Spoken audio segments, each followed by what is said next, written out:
ണ്ട് റെജി ലൂക്കോസ് P K Nawaz ചോദിച്ച ചോദ്യം വളരെ പ്രസക്തമാണ്. കെ രമയും അത് തന്നെയാണ് ചോദിക്കുന്നത്. ഇത് ഒരു അസാധാരണമായിട്ടുള്ള പരോളല്ലേ?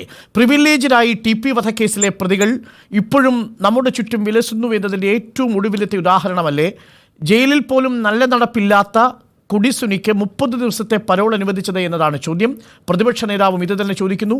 CPM കൊടിസുനിയെ ഭയമായതുകൊണ്ടാണോ ഈ റിലീസ് ചെയ്ത കാലഘട്ടത്തിലും ജയിലിൽ കഴിയുമ്പോഴും നല്ല നടപ്പില്ലാത്ത കൊടിസുനിക്ക് 30 ദിവസത്തെ പരോൾ അനുവദിച്ചിരിക്കുന്നത്? റെജി ലൂക്കോസ്.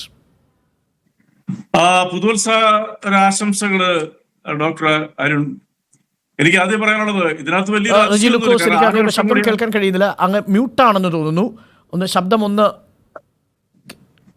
അല്ല, ഞാൻ മ്യൂട്ട് അല്ലല്ലോ. കേൾക്കാം. പുതുവത്സരാശംസകൾ ഡോക്ടർ അരുൺ. ഇതിനകത്ത് വലിയ പുതുമയൊന്നുമില്ല. 6 വർഷം കൂടിയാണ് അയാൾക്ക് പരോൾ ലഭിക്കുന്നത്. സ്വന്തം അമ്മയെ കാണാനായിട്ട് അല്ലെങ്കിൽ അമ്മയെ ശുശ്രൂഷിക്കുന്നതിന് വേണ്ടിയിട്ട് അദ്ദേഹത്തിന് പരോൾ കൊടുത്തിരിക്കുകയാണ്. തന്നെയുമല്ല, മനുഷ്യാവകാശ കമ്മീഷൻ ഇതിനെക്കുറിച്ച് അഭിപ്രായം ചോദിക്കുകയോട് ചെയ്തു. കൊടുക്കണ്ട എന്നുള്ളൊരു അഭിപ്രായം മനുഷ്യാവകാശ കമ്മീഷൻ പറഞ്ഞിട്ടില്ല. ആ സ്ഥിതിക്ക് കൊടിസുനിക്ക് ഒരു പരോൾ കൊടുക്കുന്നതിൽ വലിയ സാങ്കത്യക്കുറവുണ്ടെന്ന് എനിക്ക് തോന്നുന്നില്ല. തന്നെയുമല്ല, നമ്മുടെ നിയമസംഹിത അത് പാലിക്കുന്നുണ്ട്.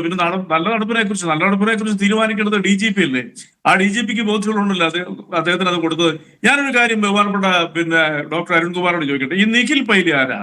നിഖിൽ പൈലി ജാമ്യത്തിലായിരിക്കും നിങ്ങൾ പറയുന്ന വാദം അനുസരിച്ചാണെന്നുള്ളത്. നിഖിൽ പൈലി എന്ന് പറയുന്ന വ്യക്തി കേരളത്തിലെ മാതൃത്വത്തെ സ്നേഹിക്കുന്ന മുഴുവൻ മനുഷ്യരും കരഞ്ഞ ഒരു സംഭവമാണ്. ഇടുക്കിയിലെ എഞ്ചിനീയറിംഗ് കോളേജിലെ ഫൈനൽ ഇയർ വിദ്യാർത്ഥിയായ 21 വയസ്സുകാരനായ ധീരജിനെ ഒരൊറ്റ കുത്തു ചങ്കിനകത്ത് കുത്തി അദ്ദേഹത്തിനെ കൊന്നു തള്ളിയത്. ആ മനുഷ്യൻ ഇപ്പോൾ കോൺഗ്രസിന്റെ വേദികളിലും ഈ ലീഗ് ഉൾപ്പെടെയുള്ളവരുടെ വേദികളിൽ പങ്കെടുക്കുകയും അവരുടെ വിവാഹത്തിലൊക്കെ പങ്കെടുക്കുകയും ഉപതെരഞ്ഞെടുപ്പിൽ പോലും അദ്ദേഹത്തിന് എഴുന്നള്ളിച്ചു നടക്കുകയും ചെയ്യുമ്പോൾ അവിടെ ഒന്നുമില്ലാത്തൊരു വേദന എന്തിനാണ് ഇയാൾക്ക് പരോൾ അനുവദിച്ചിലൂടെ വരുന്നത്? അപ്പൊ ഒരു വൺ സൈഡ് ആയിട്ടാണോ നമ്മൾ ഇത്തരം കാര്യങ്ങൾ വിലയിരുത്തേണ്ടത്? അത് വളരെ നിർകൃഷ്ടമായിട്ടുള്ള വിലയിരുത്തലല്ലേ. കേരളത്തിലെ ജനങ്ങള് ഇതൊന്നും ഒരിക്കലും അംഗീകരിക്കത്തില്ല. കാരണം കൊടിസുനി എന്ന് പറയുന്ന ആളുടെ വ്യക്തമായിട്ട് ആളെ ന്യായീകരിക്കാനല്ല ഞാൻ ചർച്ച ചെയ്തിരിക്കുന്നത്. ഒറ്റ കാര്യമേ ഉള്ളൂ. അങ്ങ് പറഞ്ഞല്ലോ DGP ആണല്ലോ തീരുമാനിക്കേണ്ടത് നല്ല നടപ്പുണ്ടോ എന്നുള്ള കാര്യം. നമുക്കറിയാവുന്ന ചില കാര്യങ്ങളില്ലേ? 2018 ഇയാൾക്ക് പരോൾ അനുവദിക്കുമ്പോൾ അയാൾ സ്വർണ്ണക്കടത്ത് സംഘവുമായി ബന്ധപ്പെട്ട വയനാട് സ്വദേശി തട്ടിക്കൊണ്ടുപോകാൻ ശ്രമിച്ച കേസിൽ പ്രതിയല്ലേ? ഇയാൾ ജയിലിൽ മയക്കുമരുന്ന് ഉപയോഗിച്ചതിന്റെ പേരിൽ കേസില്ലേ? ഇയാൾ ഗ്രൂപ്പിൽ സഹതടവുകാരെ സംഘം ചേർന്ന് മർദ്ദിച്ചതിന്റെ പേരിൽ കേസില്ലേ? ജയിലിൽ ഇയാൾ അനധികൃതമായി ഫോൺ ഉപയോഗിച്ചു എന്നതിന്റെ പേരിൽ ഇയാൾക്കെതിരെ കേസില്ലേ? നല്ല നടപ്പല്ലാത്തത് കൊണ്ടാണല്ലോ വിയൂർ ജയിലിൽ നിന്ന് വിയൂർ സെൻട്രൽ ജയിലിലേക്കും വിയൂർ സെൻട്രൽ ജയിലിൽ നിന്ന് പിന്നീട് തവനൂർ ജയിലിലേക്കും ഒക്കെ ഇയാളെ മാറ്റുന്നത്.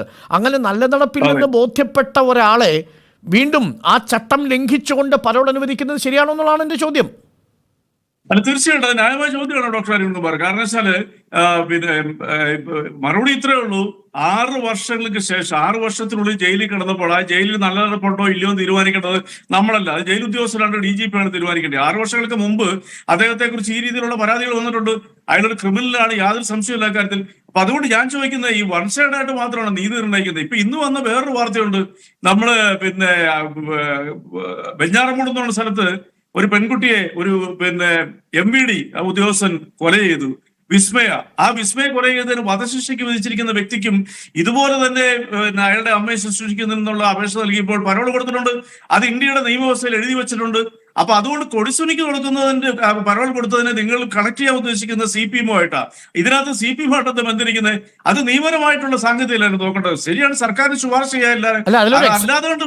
ശരി, പക്ഷേ റെജി ലൂക്കോസ്, ഇന്ന് ഒരു BJP പ്രവർത്തകരെ വെട്ടിക്കൊന്ന കേസിലെ ഒരു പ്രതിയുടെ വീട്ടിൽ ഇന്ന് ഗൃഹസന്ദർശനം നടത്തുകയും ആ ഗൃഹപ്രവേശന ചടങ്ങിൽ പങ്കെടുത്തതിൽ ഒരാൾ ഈ മുഹമ്മദ് ഷാഫി എന്ന് പറയുന്ന TP വധക്കേസിലെ ഒരു പ്രതിയാ.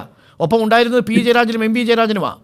എന്ന് പറഞ്ഞാൽ TP വധക്കേസിലെ പ്രതികൾക്ക് പ്രിവിലേജുകൾ കിട്ടുന്നു എന്ന് മാത്രമല്ല, മുതിർന്ന CPM നേതാക്കൾക്കൊപ്പം ഗൃഹസന്ദർശന പരിപാടിയും ഗൃഹപ്രവേശന പരിപാടിയിലുമൊക്കെ പങ്കെടുത്തവർ വിലസുന്നുണ്ട്. അല്ല, അത് വളരെ രസകരമായ ചോദ്യം. ആ ചോദ്യം ചോദിക്കുന്നത് ഞാൻ പ്രതീക്ഷിച്ചിരുന്നത്. ഡോക്ടർ മനസ്സിലാക്കേണ്ട ഒരു വസ്തുത എന്ന് പറയുന്നത്, കേരളത്തിൽ CPM-ന്റെ പ്രതി ചേർത്ത് അല്ലെങ്കിൽ CPM-ന് വേണ്ടിയിട്ടോ അല്ലാതെയോ CPM-ന് വേണ്ടി അങ്ങനെ കൊലപാതകങ്ങൾ നടത്താറില്ല. അങ്ങനെയുള്ള ആളുകളെയൊക്കെ പുറത്തു വരുന്നുണ്ട്. എല്ലാ രാഷ്ട്രീയ കക്ഷികളും ഇത്തരം ആൾക്കാർ പുറത്തു വരുമ്പോഴത്തേക്കും അവരെ സ്വീകരിക്കും. മനസാക്ഷി അനുസരിച്ച് അവർക്ക് പശ്ചാത്താപം വരുവാണെന്നുണ്ടെങ്കിൽ ആ രീതിയിലൊക്കെ അവരെ പരിഗണിക്കുന്നത് തെറ്റൊന്നുമില്ല. ചന്ദ്രശേഖരൻ കേസിലെ പ്രതിയായ മുഹമ്മദ് ഷാഫിക്ക് മാനസിക പരിവർത്തനം വന്നുവെന്നാണോ ശ്രീ റെജി ലൂക്കോസ് പറയുന്നത്?